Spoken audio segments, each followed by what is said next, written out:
Welcome to Mamata Sujata kitchen. सांग मैंने जानिथिबे एबे खरा सीजन चलची।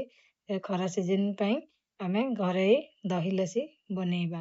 दही लसी पई सामग्री सब नेइची देखंदु नडिया कोरा काजू आउ किशमिश चेरी बोनविटा चीनी आउ दही।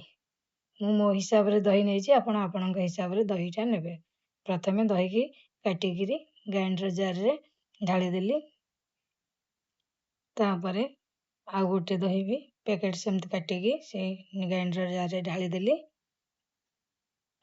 तापरे दही 2टा पैकेट मु मोर नेइथिली ढाली देला परे तापरे स्वाद अनुसार चीनी दबा।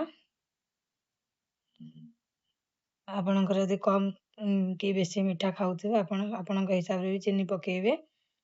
चीनी दे देला परे तापरे ग्राइंडर नेइकिरी ग्राइंडिंग करली।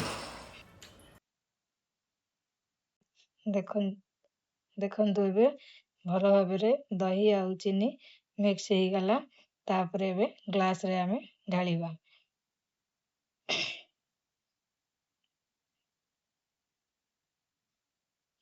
ग्लास रे सब ग्लास रे समान भाबरे दे देली।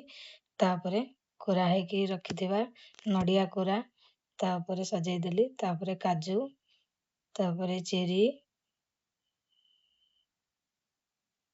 तापरे किशमिश सजाई देली। तापरे बोनविटा अल्प अल्प बोनविटा ता ऊपर दे देली। भल सुंदर देखा जियो भी भल भी टेस्ट भी भल आसीबो। तापरे प्रस्तुत हो गला हमरा दही लस्सी। आम भिडियोटी जदि भल लागिथिबो ताहे लाइक एवं सब्सक्राइब करिवे।